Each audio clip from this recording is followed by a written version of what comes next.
oh, record to this computer, either way. And this one is called, this is chapter 6, section 5A, to have, give all to all. And we will see, just FYI, if I break up or something, just give a shout. Any questions, feel free to jump in, type in chat. There's a really important thing, say stop. And it could be a really silly, important thing. It doesn't matter. We're here to discuss. We're here to mutually unlearn. So this is a nice one because this is kind of the step. This whole lesson. This is, you know, in other words, the first lesson of the Holy Spirit, so to speak, out of this series of 3. And this lesson is very intimately related to the little willingness that we've brought in and out of this dialogue, this discussion many times. And we can see as we read through here, we'll tie in this little willingness to see how its effects on this particular lesson. And hello, Carla. Thank you for giving us a shout out in the chat. So without further ado, this is called To Have, Give All to All, which is interesting enough on its own. So let's read more here. When your body and your ego and your dreams are gone, you will know that you will last forever. So let's just pause and enjoy this first sentence. Hello, Rita. Thank you for joining. Hello, Kathy. Kathy and Rita. We just started. Here, let me put this link in chat. This is the reading for today. Feel free to chime in. We just started. We started with this first sentence. And the first sentence of this reading is, when your body and your ego and your dreams are gone, you will know that you will last forever. Now, isn't this a beautiful thought? It's an invitation, really. It's a thought, but it's more of an invitation, essentially showing us that we don't need to wait for our body and our ego and our dreams to be gone for us to know that we last forever. This is an invitation to just give a little willingness to see through the body and the ego and the dreams that we so closely associate with. It's an invitation to say, maybe I'm not this body. Maybe there's something more to me. Maybe I'm not this ego, however I self-identify in my mind with my thought process. Maybe I'm not my dreams, my ambitions, and really all of my perceptions. Maybe I'm not. And with just this entertaining this thought allows us to experience the full power of the knowledge that we last forever. Go ahead, Just Karen. what if? Just what if that's true, right? We don't need to wait. A little willingness to think, maybe so. Maybe so. And then see how your thoughts change around that. See how your actions change around that. Just a little willingness to think, maybe so. This is all. And we'll see this through. So little. Yeah, it's not an effort, it's not an energy, this willingness. It's actually not, it's the lack of energy. This is a beautiful thing. I'd just like to bring this in here. This whole, as a tangential note here, as we speak of this little willingness,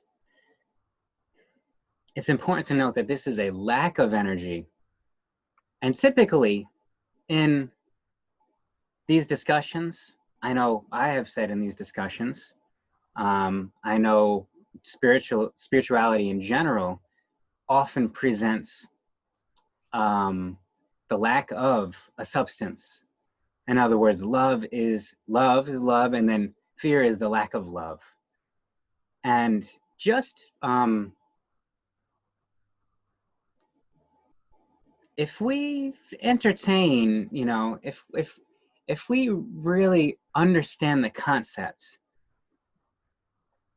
then we can also see lack of as perfection. We can also see the lack of as the truth. So we can see truth, and this is very aligned with A Course in Miracles. Truth we can think of as the lack of distraction, the lack of illusion. Illusion and distraction can be this complexity that we add to truth. It's like we have this gem truth and we put a wrapper on it, and this is and then we say, well, maybe I can add another wrapper on top of it, and then I can add another layer to make it, because I don't quite look at what it looks like, so let me add another one and add another one. And this is really kind of a little, analogy to our thought system and our cosmology, our philosophy. Sometimes we start, we're born in truth. And hello, Barbara. We're born in truth. We know everything. As a tiny infant, we come in this world fully perfect. And we can kind of obscure this slightly. And so in this way, the lack of can be seen as perfection. The lack of illusion is truth. The lack of distraction is truth. The lack of light is darkness. And this is not a bad thing. This is a beautiful thing. This is perfection. Because darkness, even in the Bible, if we take the first two sentences of the Bible, of the Christian Bible or the Hebrew Bible, which is Genesis, in the beginning, God created heavens and the earth was a formless void, and darkness covered the face of the deep. So, is darkness a bad thing if this is how God created earth? It's like before the light was, darkness is. And darkness is often portrayed as a lack of light in a negative sense. But is it really negative? Or is it just our perception of it that's negative? Because it's just an analogy, it's just a metaphor. So anyway, if we think of the little willingness as a lack of energy, lack of weariness, it's the same concept. There's no effort involved. It's just the statement. It's not even a statement. It's just a willingness saying maybe there's another way. There's no analyzing. There's no thinking. No analyzing. No effort involved in this. It's just an allowing, and this is the lack of energy. It's so tiny. It's not an effort. It's not even a decision. It's just a maybe. There's no effort in this. No. In the full power, we're conditioned to think that, to have power, you need to put in a lot of effort and you need to work a lot and you need to do such and such tasks. And so it's almost like we don't even consider that maybe none of that is necessary. None of that effort is necessary. Maybe it's in the zero effort that all of our power is. Maybe this is all this this section and the ones that follow bring to us. Maybe this is the way. Maybe it is. So because remember, A Course in Miracles, it's not a rule book. It's not like sacred truth. It's a tool. It's a tool of unlearning. So maybe I keep going big, large. Maybe is an appropriate sentiment, And by the way, hello, Karen. We have another Karen here. Thank you for joining. Now, maybe I will say maybe is an active maybe. It is proactively being open-minded. Now, this doesn't require any effort. In fact, it requires effort to be closed-minded. It takes effort to,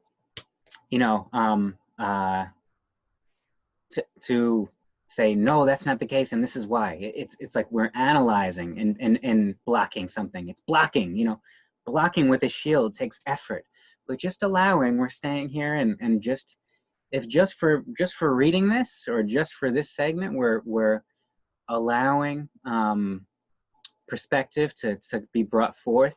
And it's not a submission, it's not a submission, it's not a sacrifice of substance, it's just an allowing. And it's kind of like, allow it to sit and just see what happens. It's not giving anything up, it's just being willing. This is all. And for those who came in the middle of this conversation, we're on the first sentence. When your body and your ego and your dreams are gone, you will know that you will last forever. And we're bringing in this idea of a little willingness and the maybe to say, maybe we can know that right now. Yes. Maybe we don't need to wait until the body and the ego and the dreams are gone. And also, I put the link in chat again, but I think it's kind of like, we don't have to wait until they are seemingly removed from us. We don't have to wait until they're seemingly forcibly removed from us. We can relinquish them at any point. This is our choice. And again, this is kind of a, maybe this is the way it is kind of thing. Maybe it is. And if we allow this to sit, because really just about any thought can be presented in truth. And so how can this thought contribute to our understanding of truth? And this is, I think this is a powerful thought. So Carla says in chat, maybe by being still, we can find peace. And yes, absolutely. Absolutely. And I'd say even, I'd say maybe by being still, we can find the peace, find that peace is already here. Find the peace that already exists. Because that's the beauty. All these teachings is kind of, we're not going out and seeking. It's just an uncovering. And it's the unlearning, lack of illusion. So let's just continue here, because it continues this nice train of thought. So let's just start from the beginning. When your body and your ego and your dreams are gone, you will know that you will last forever. Perhaps you think this is accomplished through death, but nothing is accomplished through death, because death is nothing. Everything is accomplished through life, and life is of the mind and in the mind. So this is such a nice train of thought here. This whole first sentence is not accomplished through death. It's accomplished through life. So life can be while communicating through this body. It can be after the body stops functioning. But we don't have to wait for it to be so. So continuing, the body neither lives nor dies, because it cannot contain you who are life. You who are life. We are life. If we share the same mind, and we could think of this as Christ, and ourself, when we're thinking of ourself as less than Christ, or if we just think of ourselves as Christ, you, we, all of us, we can overcome death because I did, because Christ does. Present tense, does. Death is an attempt to resolve conflict by not deciding at all. Like any other impossible solution the ego attempts, it will not work. Now let's continue here. God did not make the body because it is destructible and therefore not of the kingdom. The body is the symbol of what you think you are. So let's pause for a moment here. Let's all remember that this is equipping us with a tool of thought here. All of these statements are collections of symbols, and they're communicating symbols. And what the symbol is saying here is that God and God the Creator did not make the body. Now, isn't this interesting? Because it's very matter of fact here. God did not make the body because it is destructible and therefore not of the kingdom. So God the Creator did not make the body. I find this to be very interesting because it's not typically presented in this way. It's all I understand it to be typically presented as God created everything in the sense of all that we see and touch and smell and feel. But here is giving a different context of what God created and what we make or create. So God did not make the body, so who did? It's we make the body. And again, it's a make, it's not a create. If we take in this whole juxtaposition of create and make, we made the body, which is, I find it an empowering, it's the power of mind that we can make these crystals and things and bodies and heart beating without even being aware of it, and blood vessels just in the arms. We collectively make this. God, the Creator, didn't make this. God, the Creator, made us, and we made this. So this is the subtle, nuanced cosmology that is presented in A Course in Miracles. It's not saying this is how it is, period. It's saying, think about it this way for a moment and see how it can allow us to better understand truth and creation, and what is creation, what is making, and what should we be focusing upon. And what is the power of the mind, possibly? Yes. If we can make all of this from mind. Absolutely. What if? Absolutely. So again, feel free to, any thoughts? I know there's a lot that's packed into this just first paragraph here, but any thoughts here are welcome. I will continue. So the body is, okay, the body is the symbol of what you think you are. Now this is another nice way to frame it. The body is the symbol of what you think you are. Again, if we even identifying with body, of course, now here's the difference here. When we identify with a body, the body is who we are. Now here is a subtle refinement. The body is the symbol of what we think we are. So again, mind is at the forefront. The thinking is the order of creation here, or making. And the body is just a symbol. Just a symbol. And so, the body is often sprinkled throughout as the body is just for communication.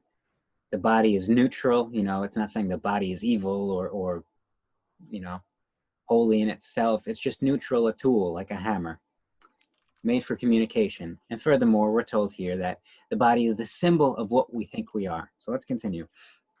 It is clearly a separation device and therefore does not exist. Now,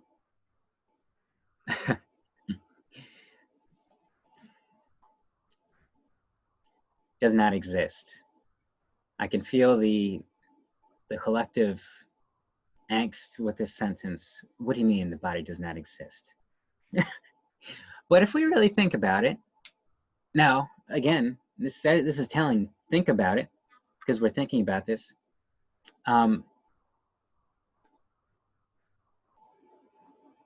The body is always in thought. So go ahead, Mariela. I know you have your hand raised. Well, it doesn't exist eternally. It's temporary. That's an easier way to understand it.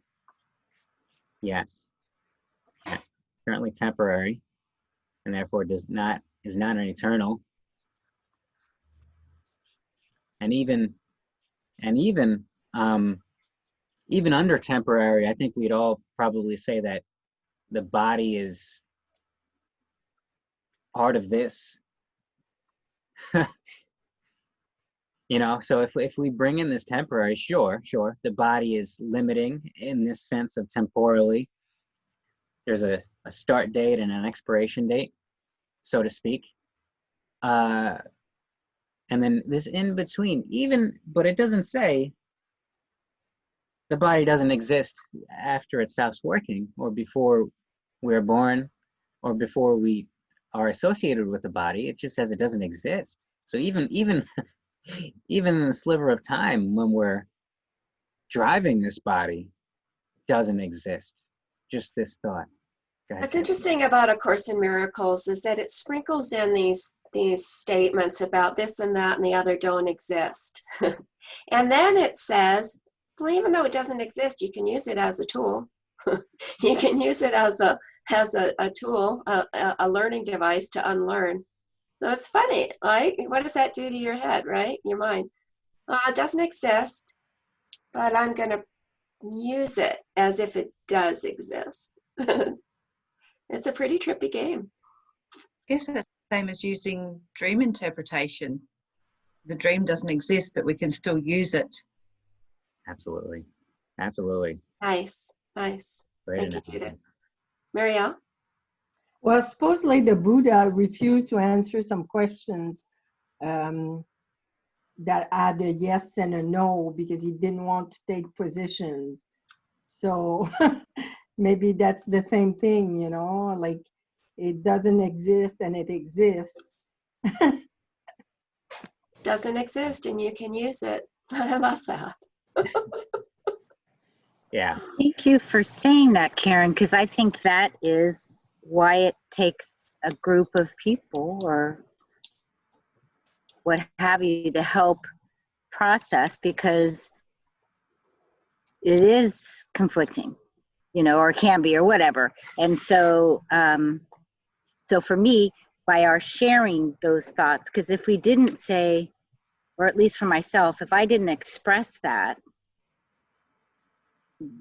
is kind of the mixed message, then I would prevent myself from really learning the course.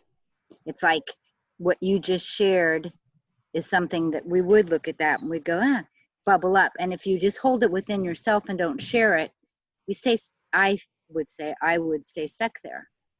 But by allowing just to express that, and then with your interpretation of it, it's helpful, if that makes sense.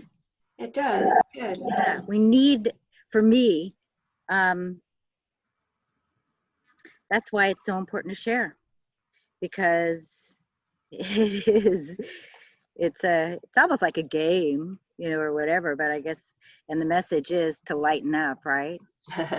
Fun, to enjoy. And, you know, I remember with one of Barbara Marx Hubbard's sessions, she would say, by reading this, and Tim, you were saying about being and trusting and not efforting, spend 24 hours, just see what shows up. Again, it's not in this, okay, I'm going to sit here and do nothing, but it's in that spending time in that trust that when we get out of the thinking mind and do something that whatever it is that we're involved in, and being in that moment, really, truly what is necessary, whatever will show right up. And that it's the efforting that pushes it away. And trusting that really there is a design, there really is a purpose, and each one of us has a purpose. And to just put that, it almost feels like a costume in a way, but it's if you wear it long enough, you can become it. But yeah, so I think the sharing part really helps. I really love your appreciation of the group, Kath, so much. I was just thinking of something else. Tim and I had a talk the other day about base 10, how math is taught in the United States, base 10. And it's like, well, why, you know? But everything comes from that base 10 system. So we're very, here in our world, our Western world, we're very enamored with logic. You know, it's like, well, it must be logical. You know, if it's not logical, if there's a paradox, I don't know what to do with a paradox, right? It doesn't exist, but we can use it as a tool, huh? But what if we just bring a little willingness into this too and say, well, yeah, logic has its place and that's what I was raised on and I appreciate it. But what if two things can be true and not even make sense when you put them up next to each other? How about that for a base 10? Paradigm shift, yeah. I like that. Yeah. And I think one in that, it takes the two, because one, if you're in that moment, will keep bringing you back to this. So you need that paradox, I guess. There's a reason for it, because it's like leading you. When you pay attention to that, it's like that probably didn't make sense. But yeah, both are needed, whatever. There's a method to the madness. Yes. Yes. And again, I always say, I believe that we are here to unlearn. I still believe it. We come knowing, and it's scary to learn what, at least I'll say, what I learned to survive or to do what I thought was sensible. And now you're letting go of that. You really knew it, that maybe it didn't seem right, but now it's to undo all that learning. Is a vulnerability, I guess, but it's really where you want to go. You really want it. That's it. I don't want anyone to take it from me, because I believe it. I really do. But I'm in the middle of this mix of life. Here we support it. It's supported, so it's keeps you there. But yeah, I want the nightmare, the other, over. I like the message that this book is trying to guide us to. You know, Kathy, when you talk about how it's scary, or I might say uncomfortable sometimes, I'd like to bring into this that we can think of that as just a momentary. It's just Right. momentarily scary. It's just momentarily uncomfortable, because if we know our course, and you just stated it so clearly, you know your course, you know your commitment, you know it. And so there's that momentary, you know, whatever it is, and then boom, you're back on course. Right. And that's so true, Karen, and that's so powerful, because it's being in it. You need to go, for me to be in that vulnerable space, and believe me, I'm not turning back.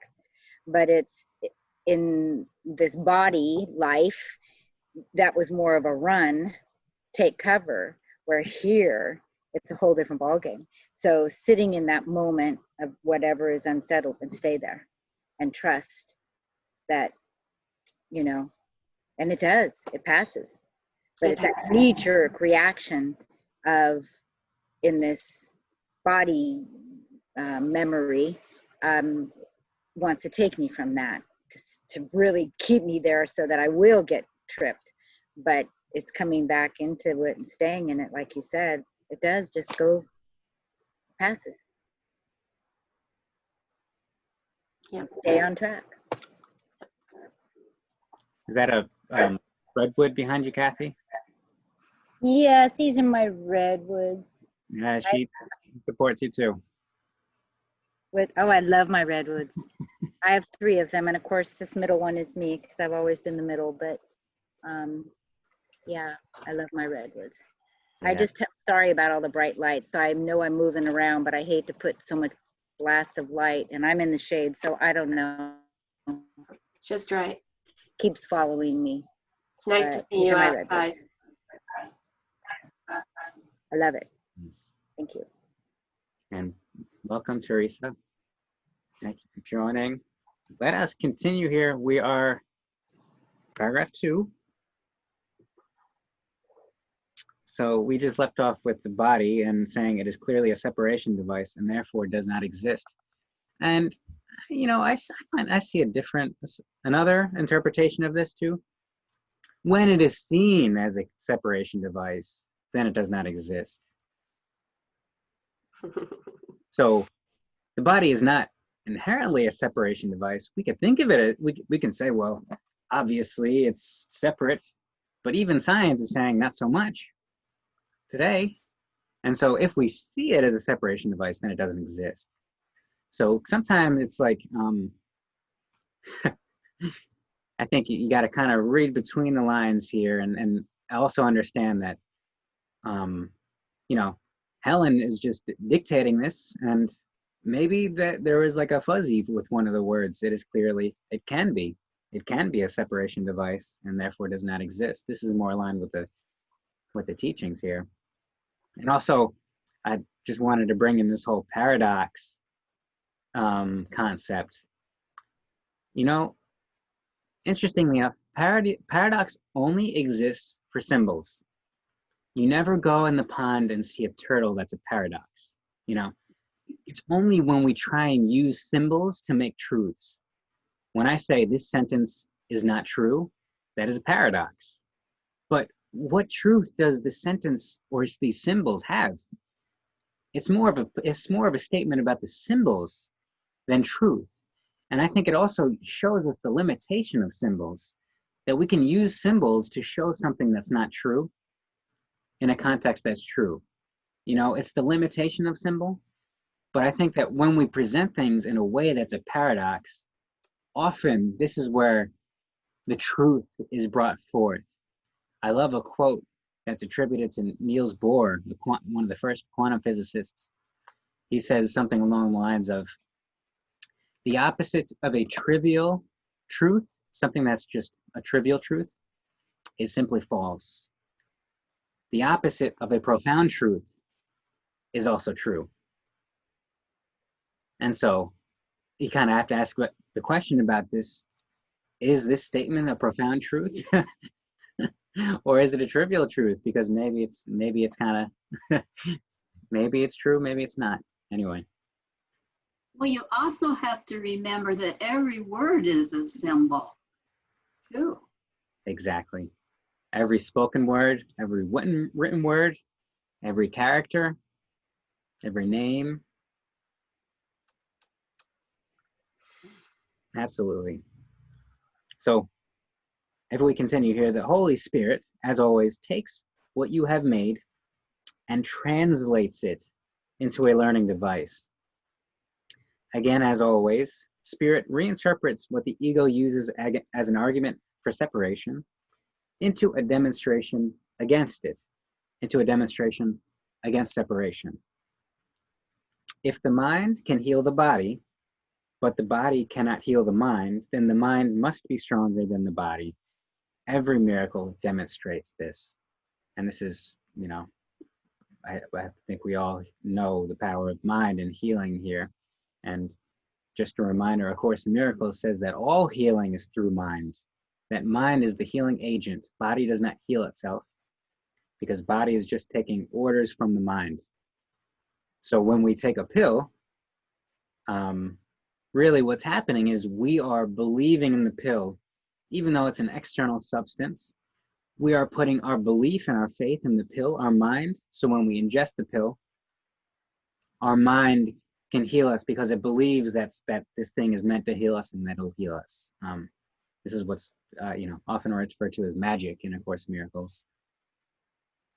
And A Course in Miracles is very clear about not at all putting down what they call magic pills or procedures or anything that we use in our physical world for so-called healing, because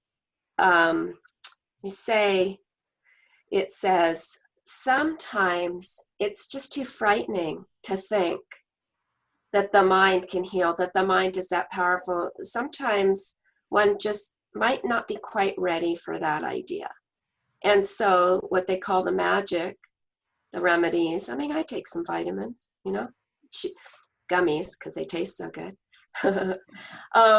It's not that they shouldn't be used, right? The Course in Miracles never proclaims that type of thing.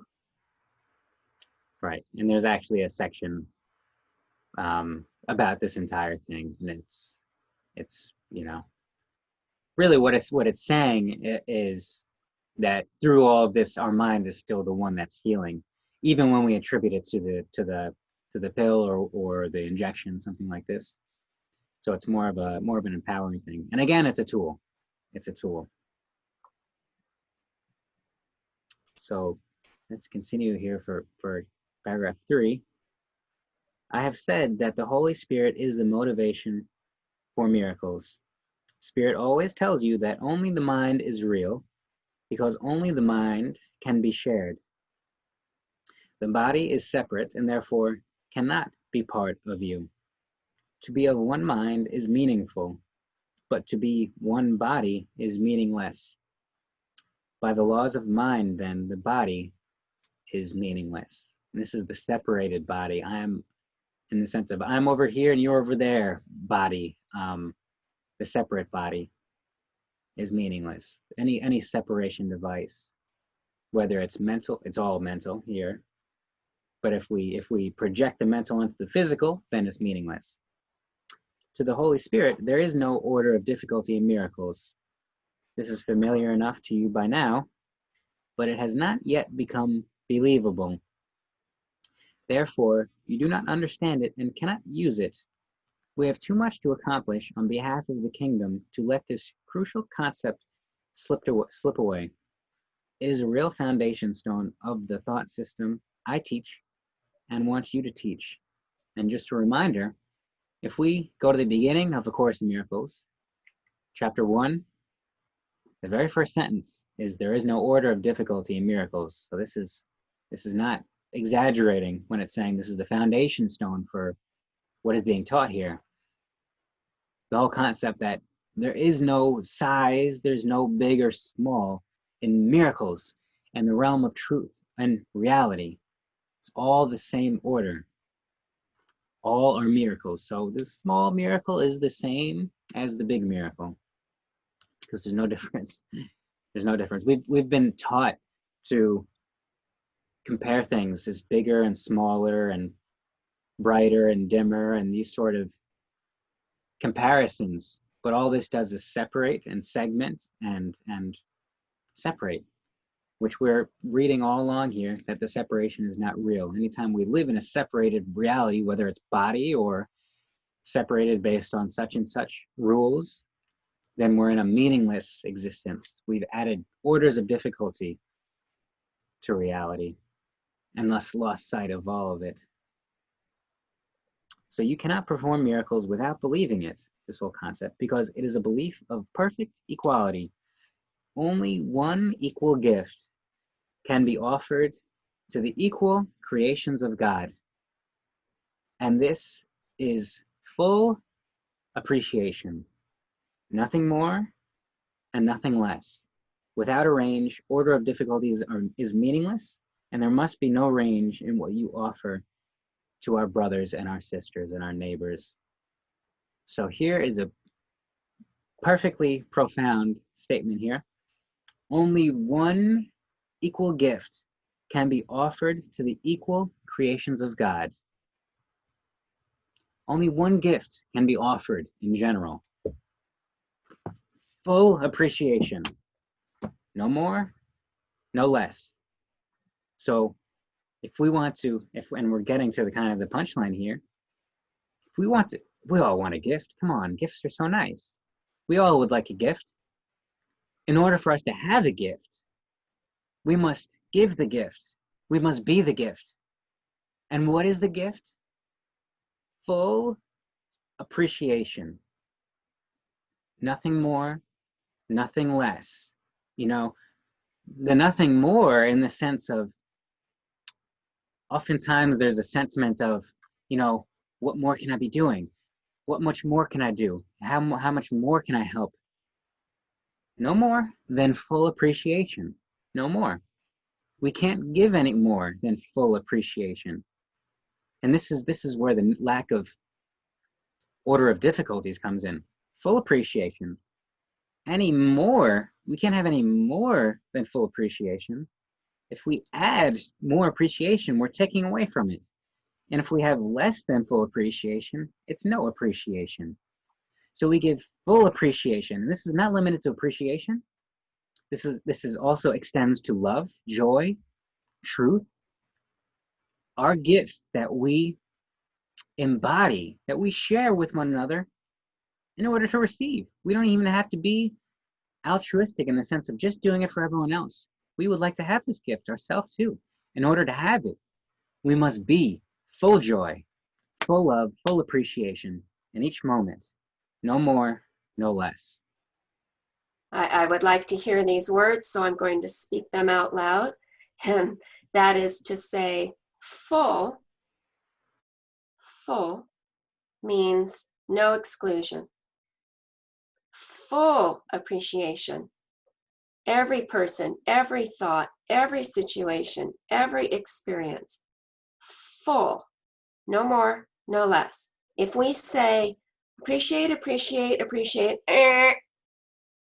can't appreciate that, that's not full appreciation. It's, in other words, it's not full appreciation for this, it's full appreciation. I'm thinking, Kathy, of the earlier discussion about maybe, fear comes in, or I said maybe uncomfortable or awkward comes in. Well, what do? Do we judge that as somehow wrong? We can, right? But we don't have to.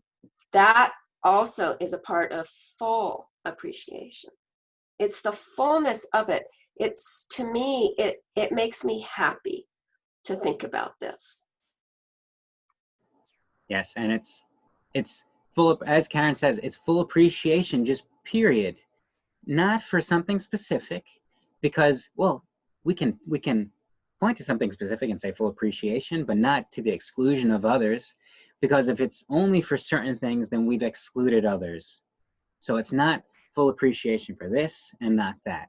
It's always full appreciation for this totality. Full joy, full. I think that. And what does it mean? Rita, you brought something into our group a few weeks ago, and when you brought it in, I was sitting in full lack of awareness in that moment, and I have since become more aware, right, George Floyd? And what does it mean to say full appreciation, the fullness of appreciation for everything? It's not to say you would want that repeated. No, you're not. It's not about condoning behavior. It's full appreciation it's like a state of mind unto itself, right? Because from appreciation, that's where solution comes from. That's where change comes from. That's where anything that's based in love comes from. And I will say that this is just a view.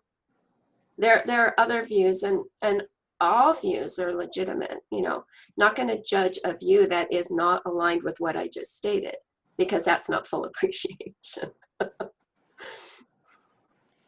I think it kind of goes back on what I was saying earlier, the importance of all. So it's like you're saying full. So if that even includes emotion or whatever bubbles up, it's acknowledging it, honoring it, and letting it go, instead of the thinking mind attaching to each good, bad, back to what we were talking about last week, judgment. And so I think the full means all of it, without resisting. The critical component of that, I think, that it's a way to embrace it, which I think wakes us up. It's the resistance that prevents from the waking. And that's kind of my thought. There you go. Yeah, it's without the full appreciation, it's oftentimes, I'd like to just share a few weeks ago, I had a dream state experience. I think I shared this already, but I'm sharing it again. I had a dream state experience where I had essentially woken up in the formless is the best way. I woke up and I knew that I was in the formless. Now I have had dreams before where I couldn't see, eyes couldn't see in a blind sense, that I couldn't open my eyes or something, but I still had form. I could move around and perceive.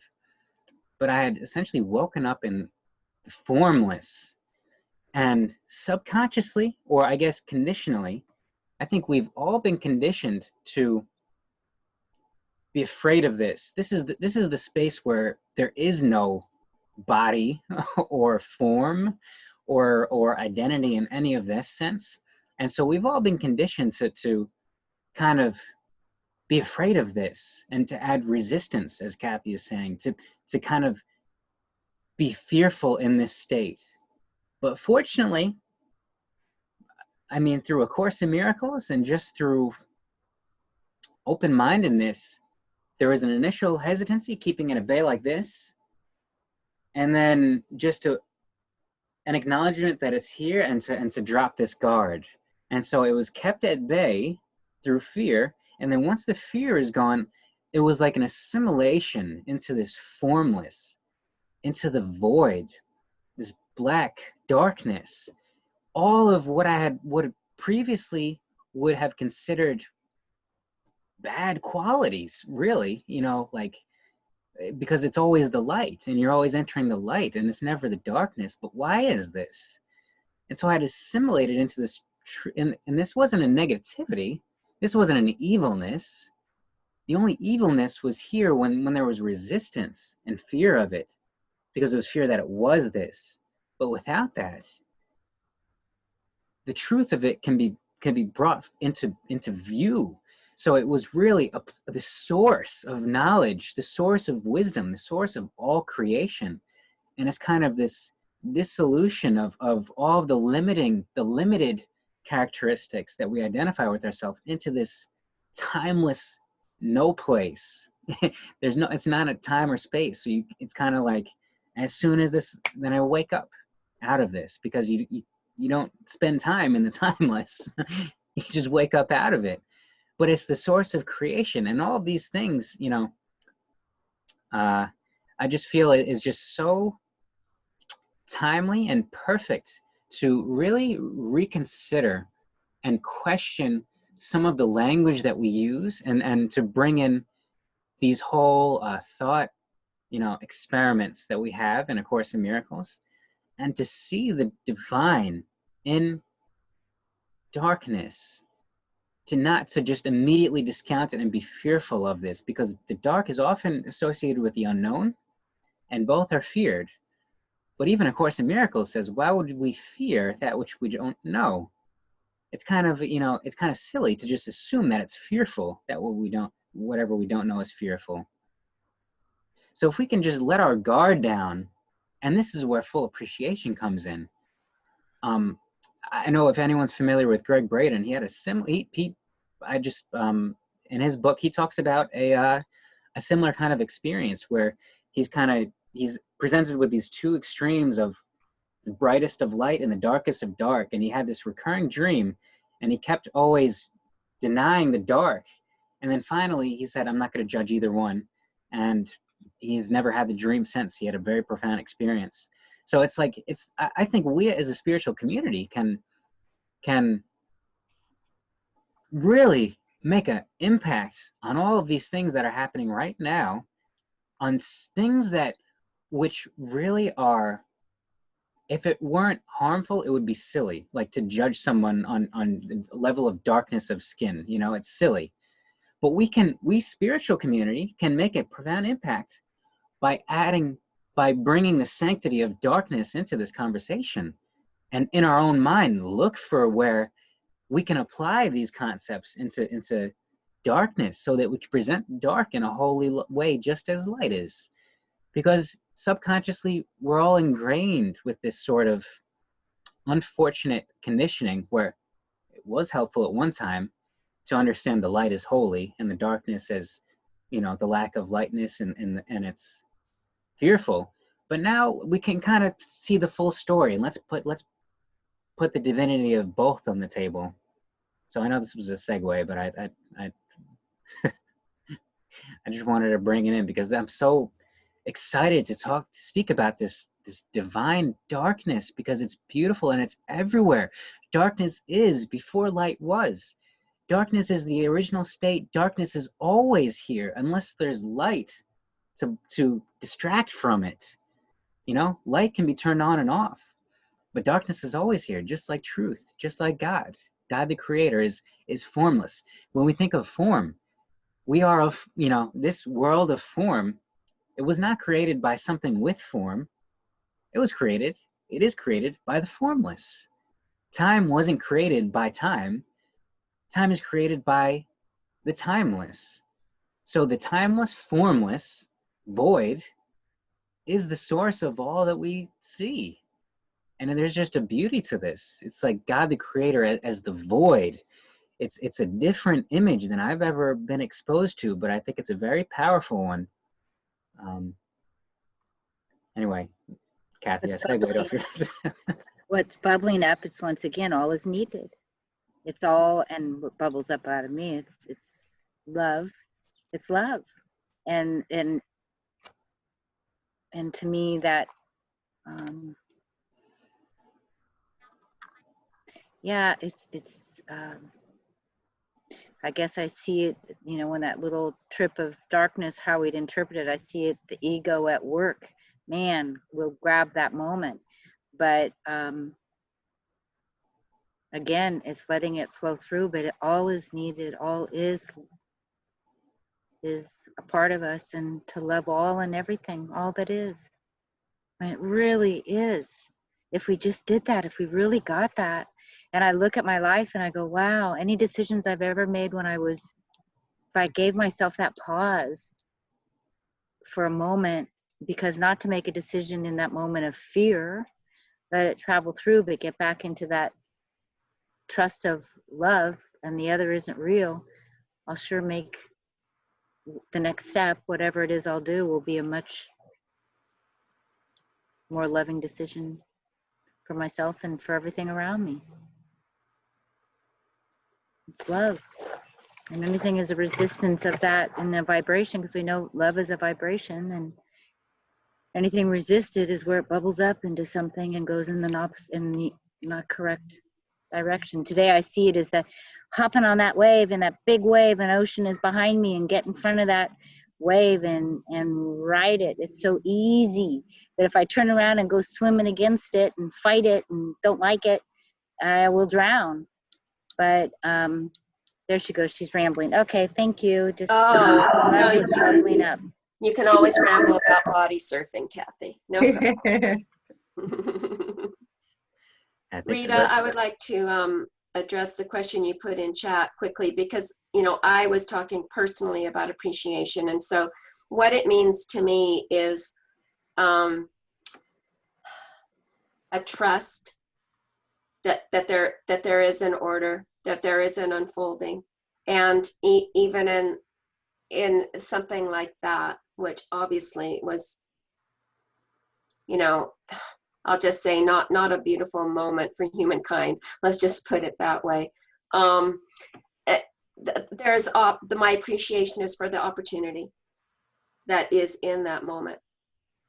And for me to sit in anger, I don't think the same opportunity for positive change could rise up in me out of anger as it could rise up in me out of appreciation for the moment. And again, I have respect for all perspectives and vantage points on this and any other subject. And I think to extend appreciation, I see appreciation, maybe we can all give our take of appreciation so we could get a full, real rounded understanding of appreciation. But I take appreciation to mean all that we see and everybody that we see as giving thanks that I can be here because you are here. I can only be here because you are here. You know, everything, the screen, the window, I am, because you are here, I am here. I owe my entire existence to you. And this is full appreciation. So the little ants, you know, I can only be here because you are here. And this is with people and everything, to the ultimate extent, full appreciation. you know, the visual that often comes through in A Course in Miracles is that, or the practice is that we thank each other in every encounter. Every encounter is a holy encounter, and everybody that we meet is Christ. So thanking our brothers and sisters, our neighbors in Christ, for allowing Christ to come through us, or for presenting Christ, this holiness, perfection, for allowing us to see perfection in each moment. I wanted to say, oh, sorry. All right, go. I looked up appreciation and it says it's a full understanding of a situation. The antonym to it is unawareness. And the synonyms are acknowledgement, recognition, realization, knowledge, awareness, consciousness, cognizance, sensitivity, alertness, sympathy, understanding, comprehension, perception, and discernment. So, I mean, I think if we're not limited in our understanding of both the words full and appreciation, then I can apply it to George Floyd. But if there is not a full understanding of those words, it can be this romantic stuff that I can't stand, actually. Yeah. Where you don't see the wake up call in what happened, you know. Like if you want to stay asleep and be all sweet and everything, that's not what I'm talking about. So a full understanding is all these things. I love it. I mean, the acknowledgement, the consciousness, the cognizance. I mean, that is what, if, you know, nobody should lose their life, right? Absolutely nobody should lose their life like George Floyd did. And then I remember what the first sentence is about life and death, right? And it's like, how do you reconcile all this stuff? But it, you know, just being as human as I am, not having that kind of bigness of understanding, I really like this idea that appreciation is more than this soft stuff. You know, it's more than being sweet. It's real. It's deep. It's real. It's understanding. It's discernment. I mean, those are big words. Cognizance. You know. Yeah. So it's just coming out of my mouth this way. So appreciative of you bringing that in, Rita. You know, the definitions, the synonyms, the antonyms. It's really important. And what I said earlier about the appreciation of the moment, you know, there's an opportunity there with the understanding, with the cognition, right, with the compassion, with that fullness of all those words you just brought to us. There's an opportunity there within that for change, for more love to be put into the world, not in a wishy-washy, sweet way, but with the full understanding that you brought in.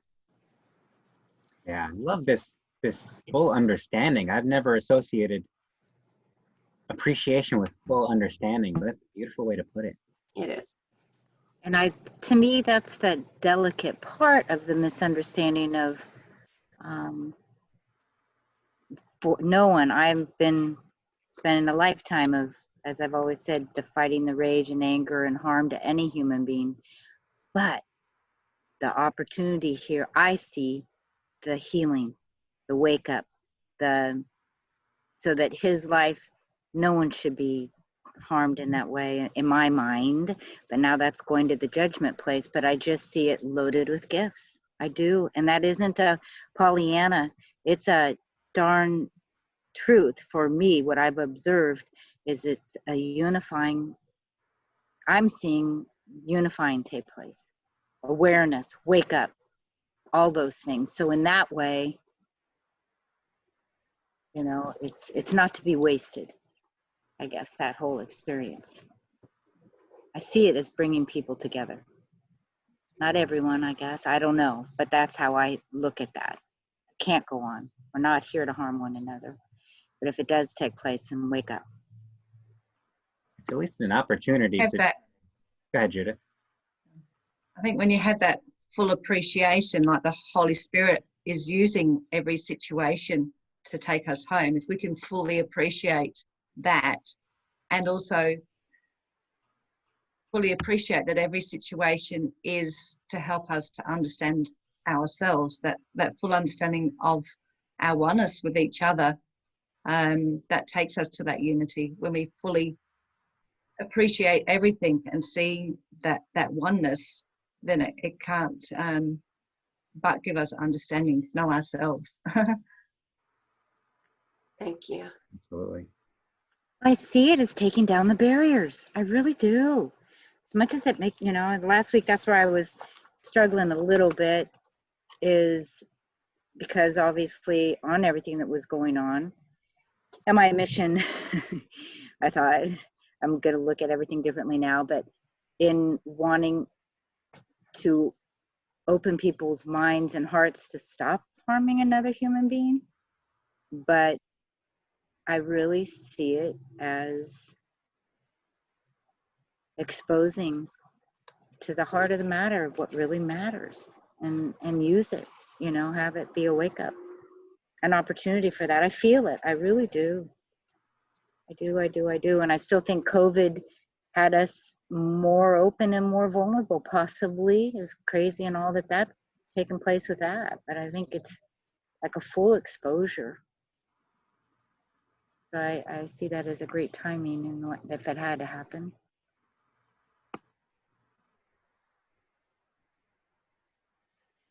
It is, Kathy. Thank you. And you know, it's kind of like, and thank you, Judith. As we see others, we see ourselves. Of course, you know, all that we see is a mirror for ourselves, which is just a helpful tool. And you know, I think the appreciation, we can put it anywhere. It's never an appreciation of a judgment, because oftentimes certain events are brought forth in a way that kind of begs a judgment about it. You know, what about such and such horrible event? How do we appreciate this? Now, it's framed in a way that's kind of already judgmental. You know, we're already judging it as bad. And so we can't appreciate a judgment. We can appreciate the truth of what's being shared, the joy, the truth that's being brought forth, the justice that's unfolding before us, the movement that is unfolding. We can appreciate this. We can't appreciate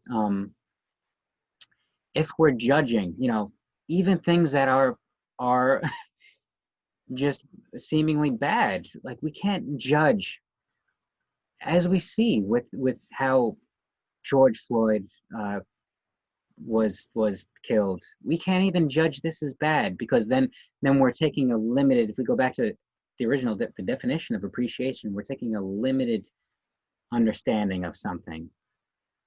And so a full understanding, who has this but God and Spirit? And it's kind of, if we're channels for Spirit, then we can only be channels for Spirit in a way of non-judgment. If we're putting judgments on things, that's anything, we're kind of blocking Spirit from flowing through us. Because who knows what comes as a result of this? Who knows? We don't know. Our ego mind does not know. And so what I do know is that all of us, no matter where we come from, no matter what we've been through or who we are, our name or any sort of physical attributes, we all want non-judgment. We all want equality, which comes naturally from non-judgment. And in order to bring non-judgment about collectively, we must hold non-judgment individually. It's not a passivity. It's not an ambivalence to saying that, you know, anything can happen and we'll just stay locked in a room. No. It's an active non-judgment. We're being in Spirit. We're We're acknowledging that our call from spirit is the most important thing. Now, I'd say that Gandhi led a calling of spirit. All that he led was deeply spiritual, rooted deeply in spiritual teachings. And it needed to be to lead such a grand movement. Martin Luther King, the movements that he led, deeply spiritual, deeply, the teachings from religions are embedded in this. And I think that, to follow this calling ourselves from spirit, we must be non-judgmental, just as we must be non-violent.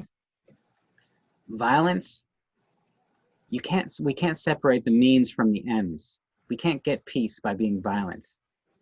It doesn't work. So we can't get equality by segmenting and judging. We must be non-judgmental. And so if the world is a mirror for ourselves, which that's a foundational belief I hold, and I see judgment in the world, and let's talk about Mr. Floyd again. How did that happen? Well, because he, as a man of color, was judged to be not of value, right? I mean, that's an oversimplification, I understand, but it's part of it.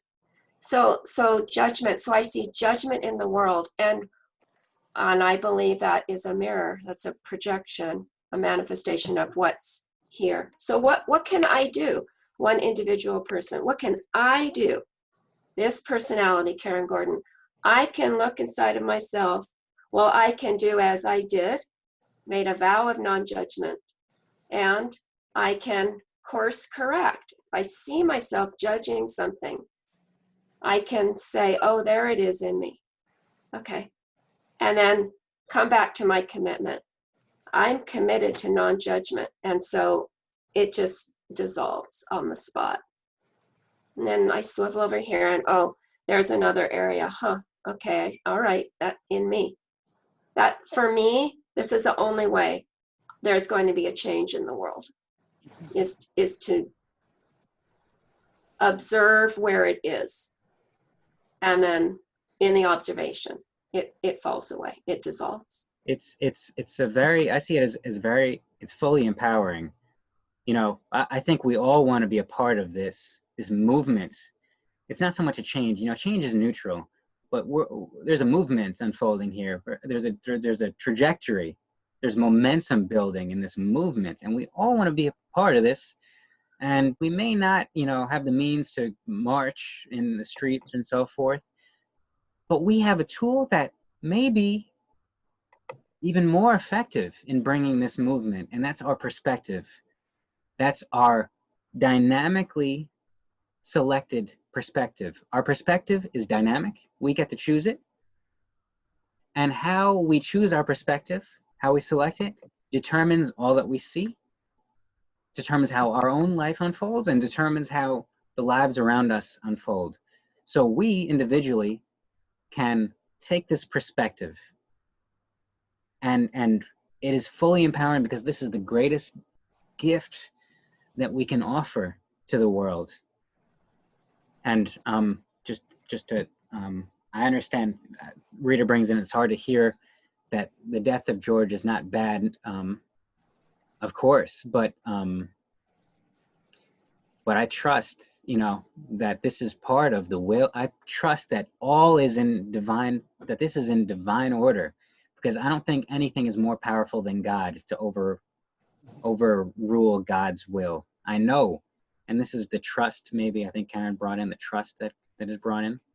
Yep. Anyway, and no one's See, I feel like I spent a lifetime of defending others, and defending and fighting, the abuse or whatever actually created more separation. It didn't work. Doesn't work. But I understand how and why people do that. But it's as soon as guilt is applied in defending and attacking, right, wrong, we know we have no right to harm another human being. We all know that. But I've lived a life, I'm 67, thinking that was, from one fire to the next. But it just, there's a different approach. it hasn't worked for me. And if it causes separation, there's another way, because I just don't believe anybody wants that for anyone. But if they feel judged, they feel guilty, they resist really the other way, that it's not working. And what's important for me to say here too is, when I say with Mr. Floyd, when I say I am not judging that as bad or wrong, I am also not judging it as good or right. What I'm saying is it's not being judged here.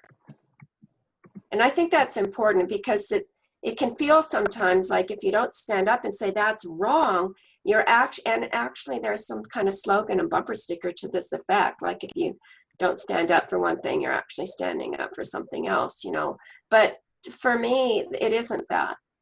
It's if I'm saying I'm not judging that as inherently bad, I'm certainly not saying it's inherently good either.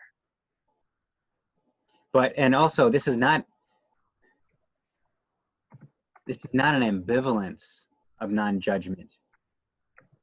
It's a statement that non-judgment is the most important thing that we can apply, that we can use with each other. It's a vigilance for non-judgment. It's not a kind of a cop-out. It's not saying that I won't stand for anything. It's I stand for non-judgment. This is what we stand for, because this is the source of equality and justice. Okay, Marielle, and then I think Carlos has a hand raised. Go ahead, Marielle. Carla asked first. You can let her. Oh, go ahead, Carla. Can you hear me? Yes. Okay. I wrote this in the comments because my internet is not working properly, but I'm a former criminal public defender. And so I've seen this my whole life. I've seen people of color be beaten. I've seen it all. The thing that I see that's different now is that the whole country is watching. The whole world is watching. I saw the other day where the Pope actually mentioned George Floyd's name. I pray, but I don't believe that we can go back to the same way that it is now. I really don't. I see change. I see people getting up, standing up, and taking responsibility. And I really honestly believe that change is actually going to come of this. And I just wanted to say that. And for me, what I've observed is through kindness.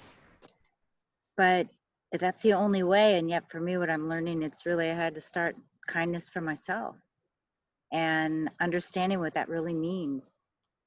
But it's through kindness, and to understand, to love and respect ourselves first, right? And being kind. And then, my goodness, that's all you're going to want for anyone else. Which helps you to be open and more understanding, I guess. But it's the key for me. Do we believe there's a power in love? I mean, do we? That's what this conversation, this is the culmination of this conversation for me.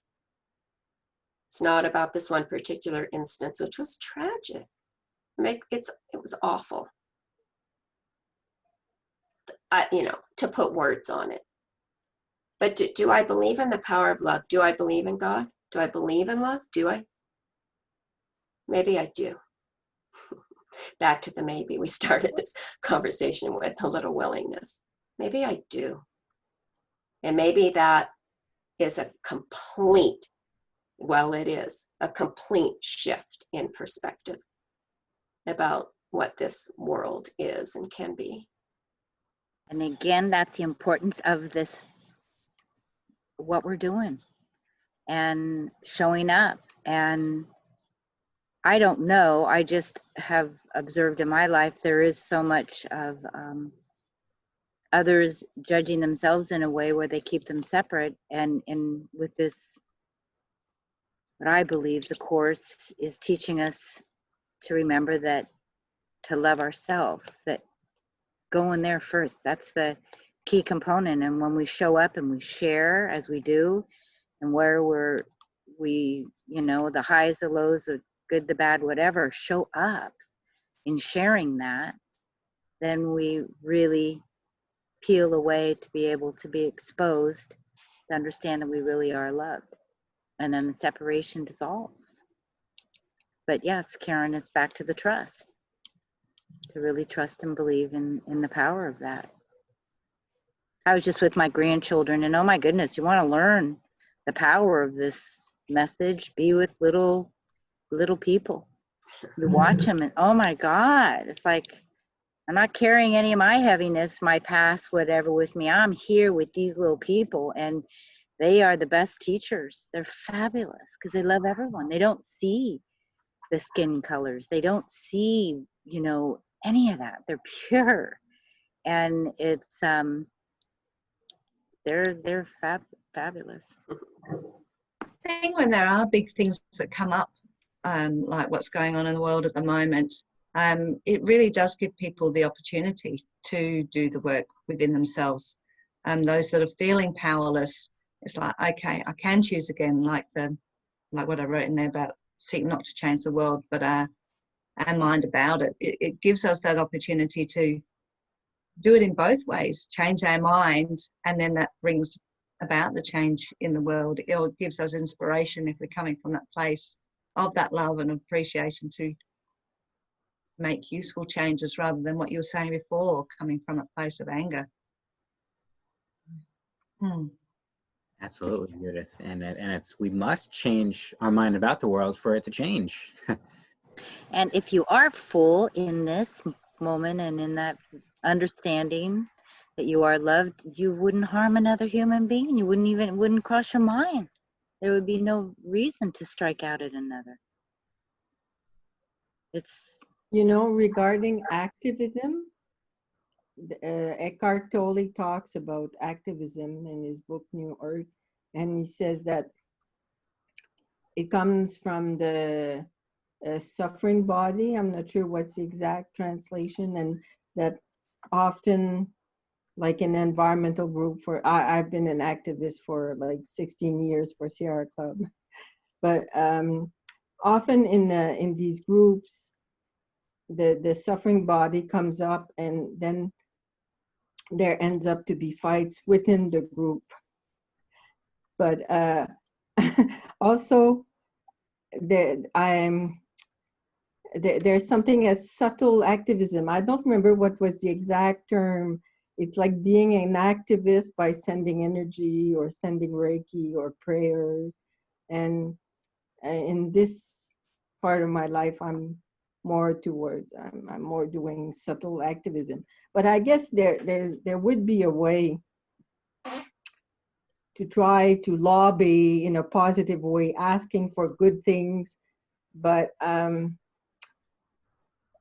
anyway, my experience is that there was fighting within the group. So he was right about coming from the suffering body. What was the term he uses? I don't know in English. Pain body. Pain body, okay. Pain body. In French. But on that, yeah.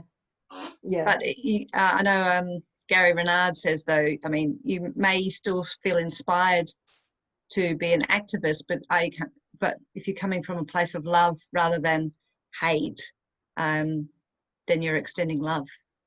Yeah, yeah. But that's what I was trying to do. But you see, there was one man on our executive committee who was all surprised because we were taking all our decisions without a vote, you know, just at unanimity.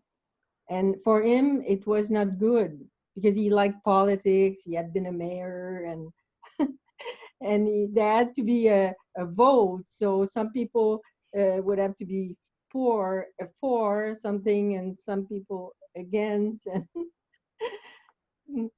anyway, but I guess the subtle, I don't remember, it was in the Shift Network once they talked about this kind of activism, you know, by sending energy. Well, I like that you talked about that, Mary Ellen. I think that the non-judgment movement is exactly that. It's not head in the sand. It's not passivity. It's active. It's energy, and it is going from here out. Yes. You know, all spiritual teachers have stories about the non-judgment that are quite amusing. Like, you know, the guy receives or wins a car at the lottery and everybody says, it's good, it's good. And he says, maybe. Then he has a car accident. Everybody says, oh, it's terrible, it's terrible. He says, maybe. Then while he's in the hospital, his house falls in a slide, down in an earth slide, and everybody goes, oh, it's terrible. But luckily he was in the hospital. So Of course. it's complicated. The Yes. full picture. Getting The full appreciation. picture. See, I think COVID has been fabulous for this because for me, I've observed, but I haven't spiraled in fear with it. I'm in a different place. And again, I saw the opportunity, and I'm one that the neighbors run to me to make sure I'm okay because I'm 67 years old and God forbid I'm going. And I don't have that fear, and I've done well. But it's back to Karen where you spoke earlier, it's the trust. And when you are in that space, and that's an energy, that's felt. And either you have that choice, sure, common sense and be wise and take care of yourself and respect your fellow, whoever's around you and what have you, of course. But if you hold that space of that calm, or you spiral into the fear, which do you want to support? And back to mentioning Reiki. I mean, of course, I'm a Reiki master too, but it's just one of those things. I'm not controlling. I'm just, if I'm in that space, it's felt. I don't have to open my mouth. God, I know I open my mouth too much. So if I really am in trust, I wouldn't say a word, right?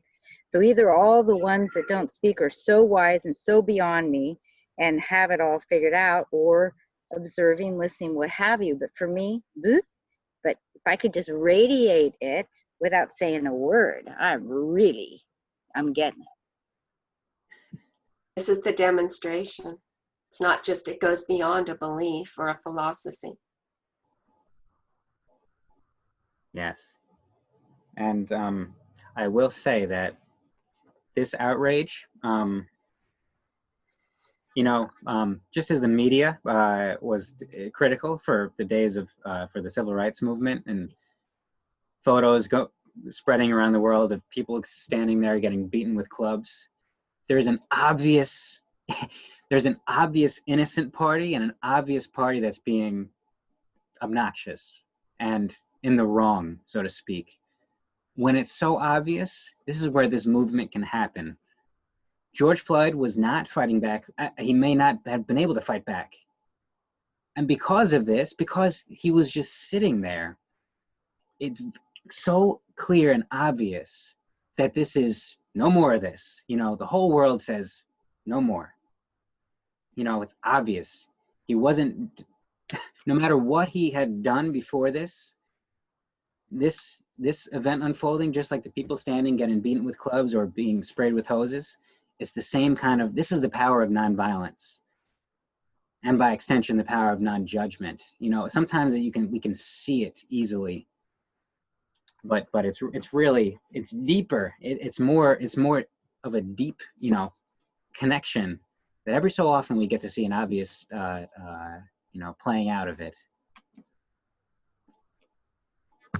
But let's continue with the reading. I think we have a page left here. Yes, of course, because we have the video. This helps. So, okay, I think we're, okay, paragraph 4. Finish paragraph 4, we're on paragraph 5 here.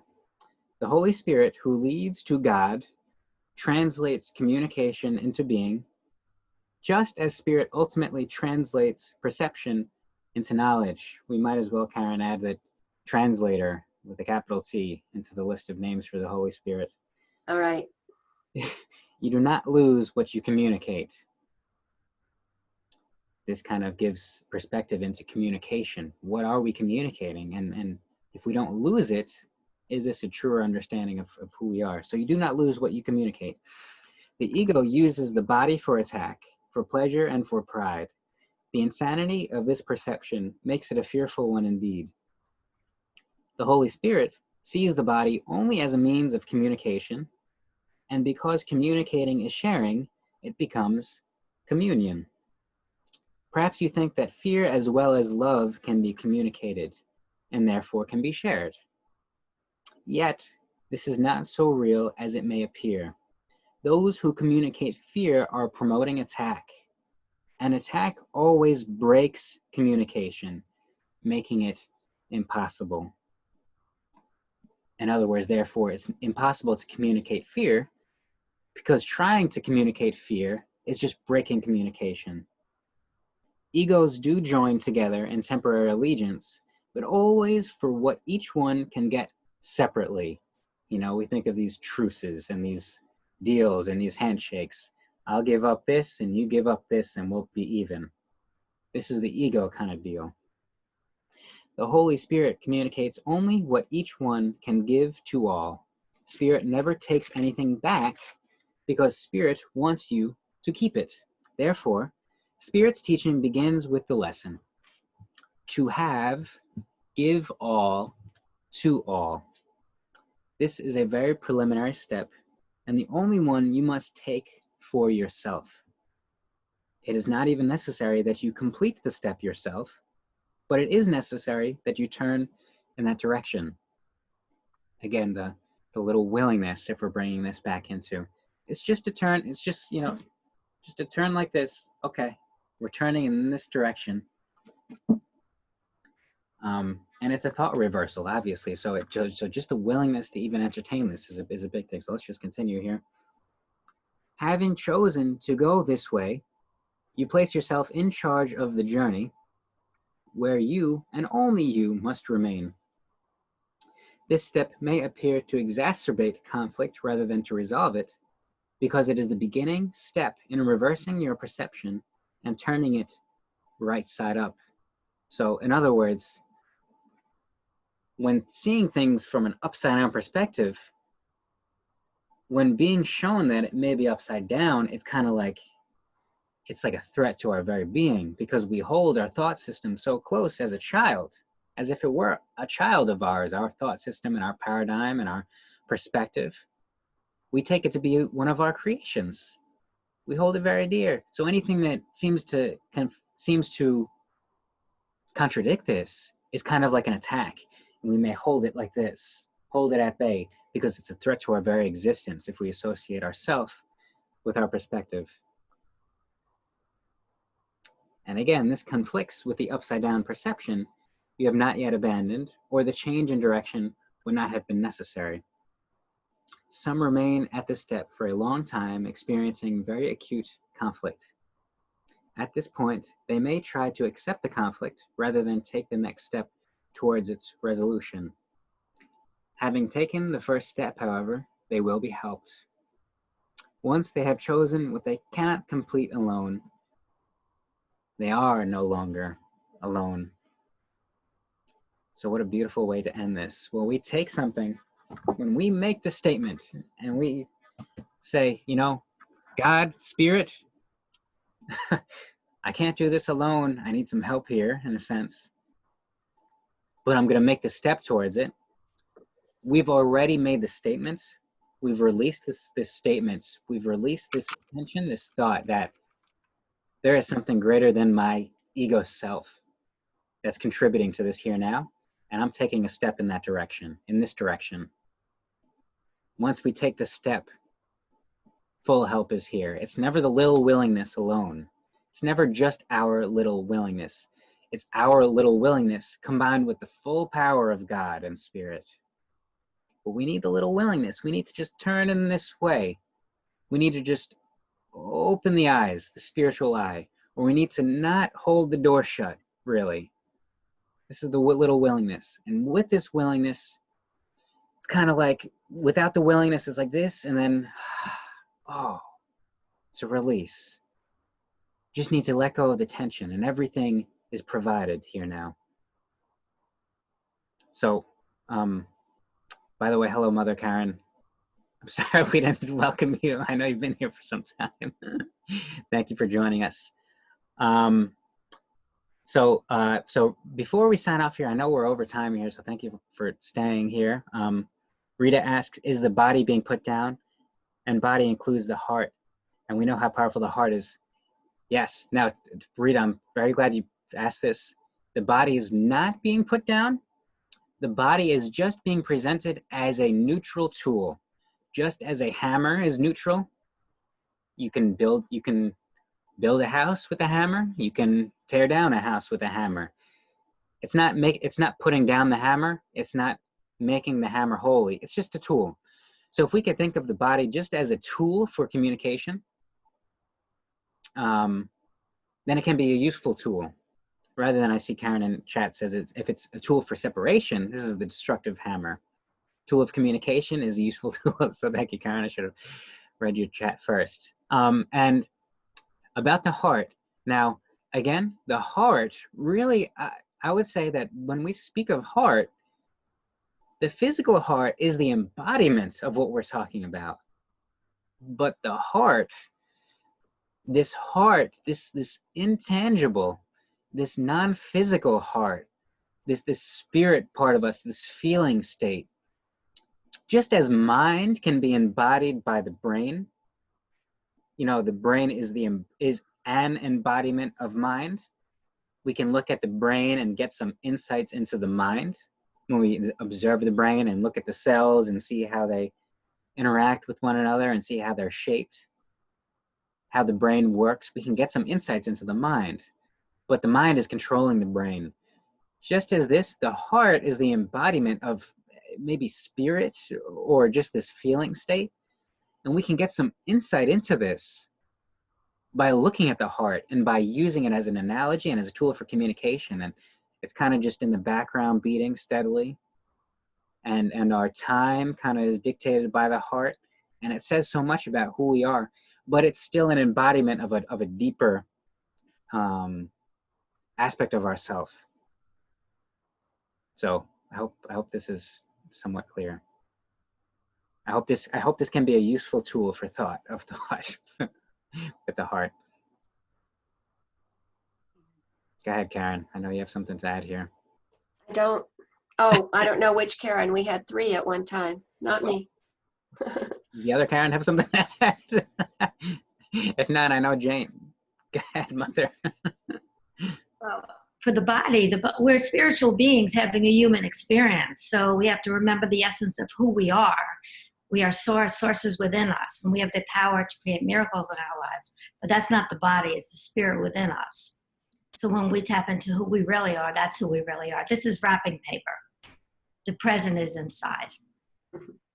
Absolutely. And the heart, what's beautiful about the body is it gives us insight into the workings, into the what is kind of controlling the body, which is us. And so if we look into the heart, if we inspect the heart physically, we can get some insight into the heart non-physically, you know, what is controlling the heart. Just as the brain, we can get some peek into the mind, so to speak. So the body can be a friendly thing too. And Heart Math has done such beautiful work on the physical heart and the physical brain and the coherence between heart and brain, or heart and mind, heart and thought. And then that is like a symbol of the spirit that you were just speaking of, Karen, Mother Karen. The spirit and the source and who we really are, the essence within us. And my experience with the heart, and I know we spoke about this so many times about our little seed and sprout and what have you, but it's in the softness. And if we're feeling in trust, in that willingness, through the heart softens, and that's where the energy, it shifts everything, for me anyway. And it's felt. Again, no words, just it's felt through that softness. Well, you certainly convey the softness, Kathy. So thank you for sharing all that you share. And just in general, I so appreciate. I'll even say I fully appreciate this group for being here and for being bold and speaking, allowing truth to be spoken through us, and being open-minded and allowing ourselves to bring in some of these, difficult topics and to talk and hash out and see what can be brought forth. So I just really appreciate, I fully appreciate the open-mindedness and not to just be okay if something doesn't sit. We can address things that don't sit well and bring them up so that we can refine them and get a better understanding of everything. And again, I think that's a critical component of sharing, because I noticed, I'll be honest, last week I was in a different space, and again, with everything that's going on, and if you share and then feel judged, you're not going to share, and it's going to keep you from resisting the beautiful gift of the course. If there's something that just needs to be said, and then we help one another. And Karen and Timmy do a fabulous job of giving that other perspective and allowing it. But you have, for me, that bubbling. Remember last week I was talking about the bubbling up, but it needs to bubble up and be shared. And then we come together.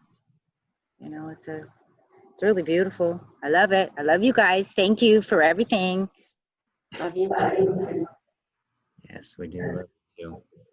And I know Teresa had something to say before Jean sends us off. So unless you don't, go ahead, Teresa. Actually, I read something. It's an Eckhart Tolle thing this morning, and it came to my mind actually when you were speaking earlier. I'd like to share with you guys.